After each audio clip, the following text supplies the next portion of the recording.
Hi, I'm Ellen Stofan, or Dr. E, and I'm the John and Adrian Mars Director of the Smithsonian's National Air and Space Museum.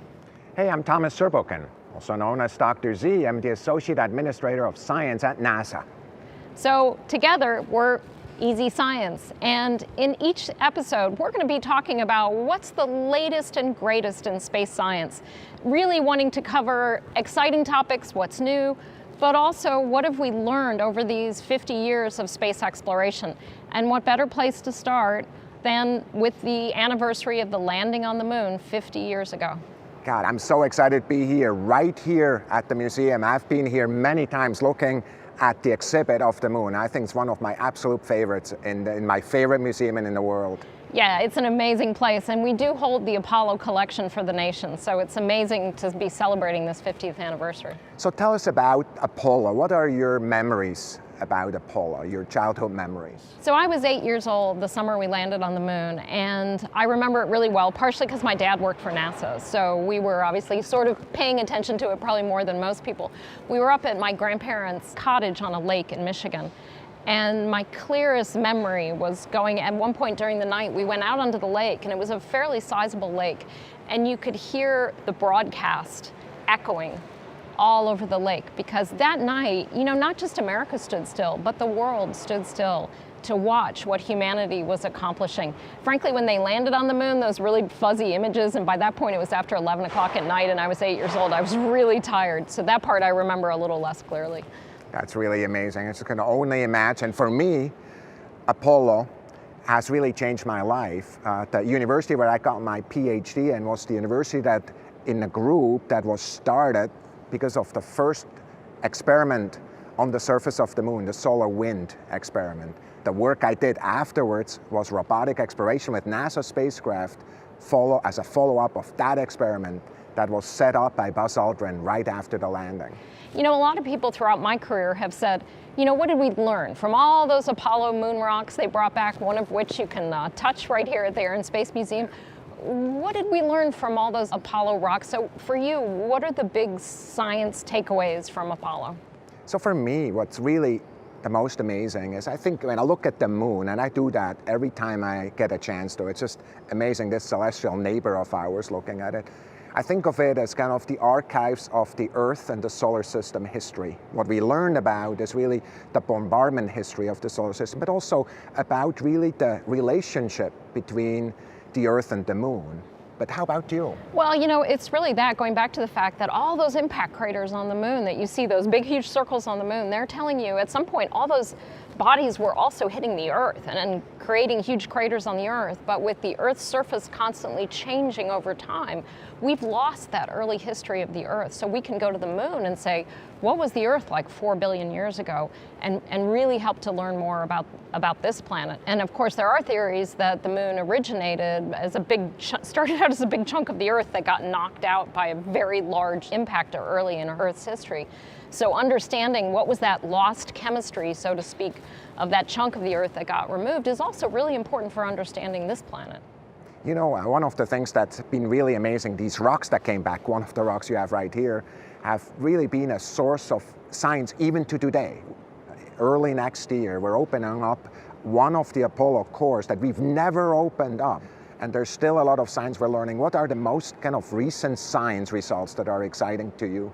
You know, a lot of it really does have to do with this history of the moon and what it's telling us about the long-term history of the Earth. But for a lot of us who really care about how we move humans out into the solar system, we think about things like, could there be ice on the moon? Could there be any ice deposits that future astronauts could maybe access? And so the fact that over the last about decade, with various instruments, we've actually been figuring out there are ice deposits on the moon. There's ice in the lunar soil. There could be actually larger ice deposits in permanently shadowed craters that are at the poles of the moon. And so this idea of water on the moon, which certainly at Apollo we didn't think that was possible, we've really learned in the last decade. And again, why that's important is, for one thing, that water is probably cometary ice, and we're interested in comets because they help form the Earth. But we're also really interested in using it potentially as a resource. And of course, that's why as early as 2020, we're going back with robots. And initially in kind of equatorial region, but soon enough to the polar regions, and then as early as 24 with humans to the very same region, because the resources are right there. Those water resources, we think, from remote sensing are right there. So what are all the missions that are going on right now? I know there's a lot going on right now. In fact, there's so much going on I can barely keep track of it. I know you just recently announced a bunch of ideas of missions going back to the moon. So what's really exciting to me is, like, besides the moon being a really important science target, it's also a way station to Mars. What we're really doing right now is we're developing technology instruments. Right now we're working on 28 science instruments and tech demonstrations. 28. And the way we're flying them there is using commercial partners. So we can do that. We can use a very different development paradigm for that. And of course, in parallel, our colleagues from human exploration are developing the systems both to get with a big rocket off the surface of the Earth, but also then this small gateway, kind of a small station that is there really as a place to learn to live away from Earth gravity, learn to live away from the Earth magnetic field, and then to the surface with commercial partners. So I love this idea that we have this huge legacy of Apollo that's really carried us forward from all the science we learned from Apollo early on to the new science we're doing at the moon. A lot of it helping us not understand more about this planet, but also where we go next. And it's going to be that stepping stone to exploring the rest of our solar system. I really believe that's one of the most important aspects for Apollo for me.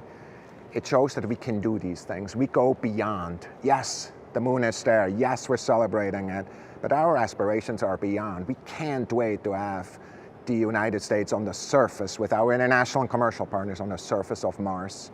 We can't wait to see Dragonfly, this new mission that we just selected to go to Titan. What are most exciting things for you on the outside of the moon? Yeah, for me, it's really getting humans to Mars, breaking open that right rock and finding out, did life evolve on the red planet, and what can we learn from that about how life evolved here, and then going out to those moons in the outer solar system, Titan, Enceladus, Europa, and really searching to say, is there life beyond Earth? There's so much going on. We're just about out of time. Unfortunately, I'm really enjoying talking to you. This has been really fun, but in future episodes, what we'd like to do is to have you send us your questions. So contact us on social media, on Twitter, on Facebook, and let us know what you would like to learn about. So we see each other again at the next Easy Science.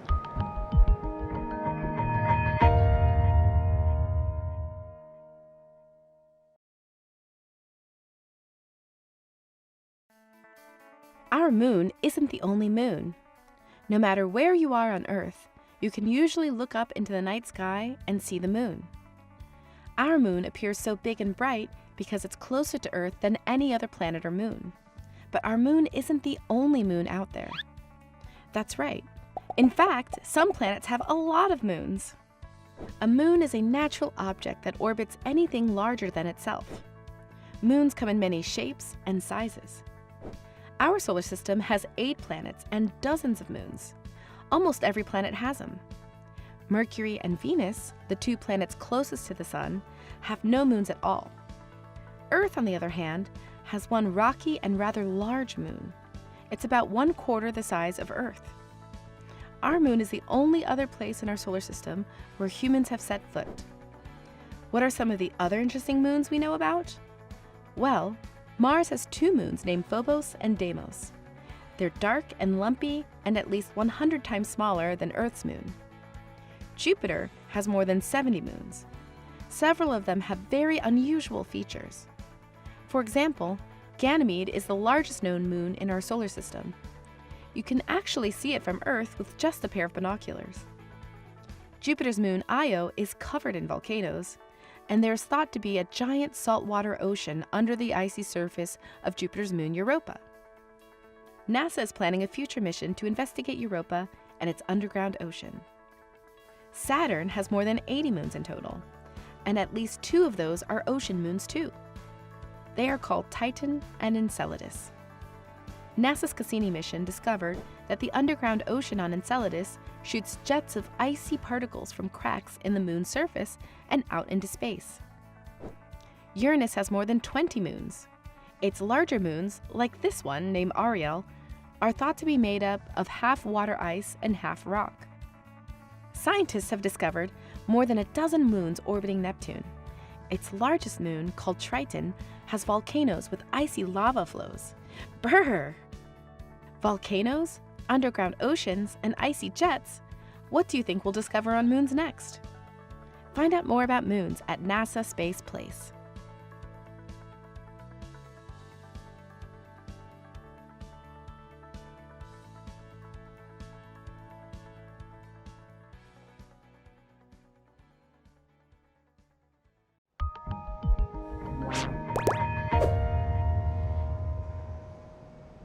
Welcome to another episode of Easy Science. I'm Ellen Stofan, the John and Adrian Mars Director of the Smithsonian's National Air and Space Museum, or Dr. E.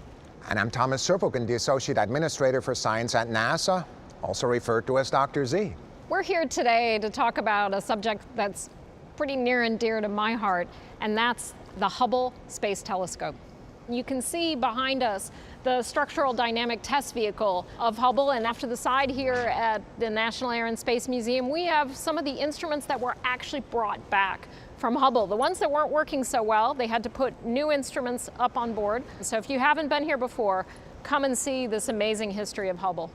To me, this is one of the real highlights in the museum, and kind of every time I'm standing here, I'm in awe. So first of all, this mission is what I would consider the most important discovery mission we've ever done. If you look at that mission last year alone, there are close to 1,000 new publications written.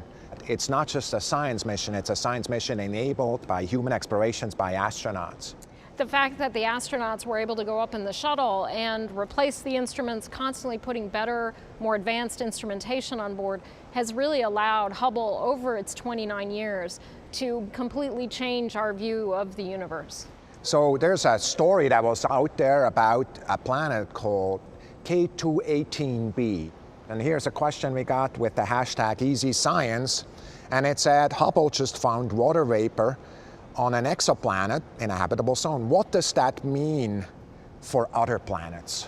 So recently, some scientists actually discovered water vapor in the atmosphere of this planet. We now have over 4,000 planets around other stars that have been detected. A lot of them are very large, so we're not really thinking about those as sort of Earth 2.0, a place where we could go to look for life. But the intriguing thing is, we're pretty sure water is critical to life. Life here on Earth evolved in the oceans, so when we go out and look at planets around other stars, we're looking for that blue planet, that ocean planet like the Earth. So the fact that we found water vapor was exciting, but unfortunately not sufficient, because habitability is a complicated thing. Yeah, so we found water here, water vapor, but there's many questions we have about, for example, do these planets have magnetic protection layers like our Earth? Is the surface actually solid, or would you just sink in? Like if something is a gaseous type of planet? There's many, many questions. So we're just at the beginning of that journey. That's right, and when you look at our own solar system, obviously the Earth is habitable. It's been habitable for hundreds of millions of years, and yet if you look at Venus or Mars, Mars was habitable for a very small portion of its history, and a lot of us feel strongly that there could be evidence of past life on Mars. Venus was maybe habitable for a very short time in its history, and early in Earth's history, this planet was not habitable, and as our solar system evolves, Earth will become no longer habitable. So you have to think of habitability as not just a condition, but actually a phase that a planet could potentially go through. What we have done with the exoplanets is we've, using Kepler, looked at one part of the sky and just stared at it.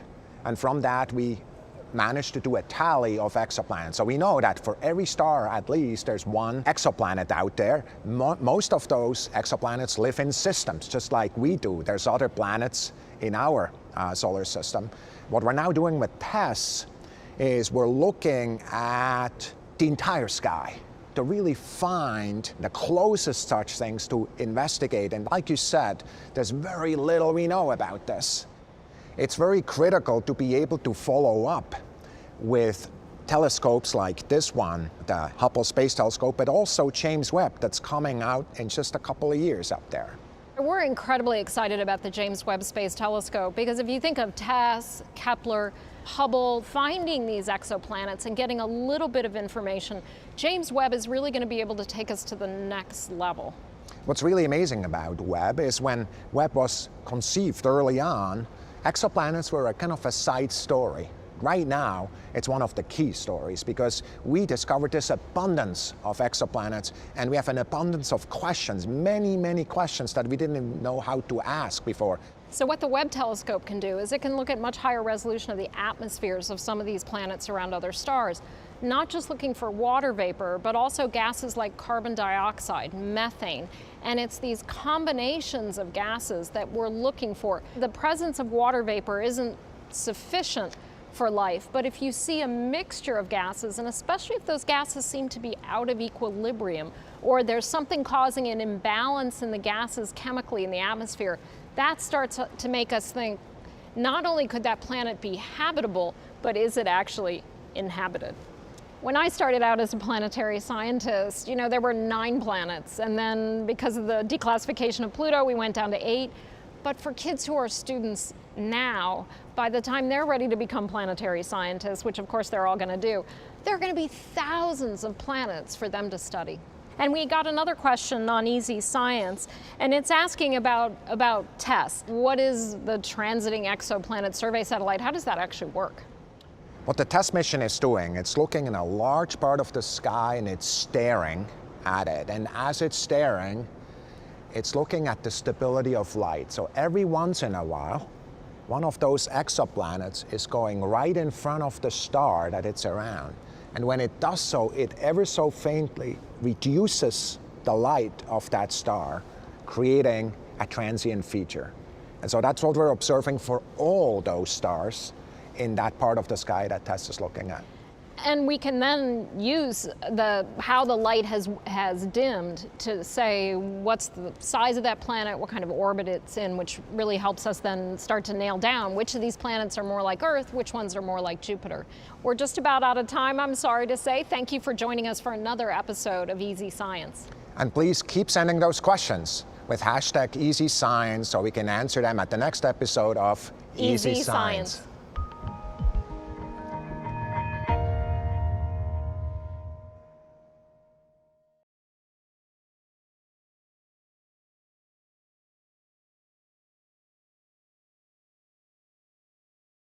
Space Place. In a snap.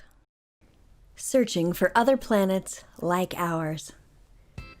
Earth is the only planet we know of that has living things on it. But could there be others? Do planets outside our solar system, called exoplanets, also have living things? We don't know, but NASA scientists are looking. They watch the starry skies for planets similar to Earth, ones that are about the same size, that are just the right distance from their star. We call this distance the habitable zone. It's where the temperature of the planet would be similar to Earth. A planet about this temperature could have liquid water on its surface. Water is necessary for life here on Earth, and it is probably necessary for life on other planets too. We don't know what living things on other planets would look like, and they might be so small they could only be seen with a microscope. So how do we find planets that could be homes for living things? We look at stars. We watch other stars closely to see planets pass in front of them. When a planet crosses in front of a star, it's called a transit. The planet blocks a small amount of light from the star. We can see a very small change in the star's brightness. This is how we can tell there could be a planet there. A NASA spacecraft called Kepler has found thousands of exoplanets this way. Future missions will be searching too. And who knows, maybe one of those exoplanets could be a home for living things. Find out more about other stars and exoplanets at NASA Space Place.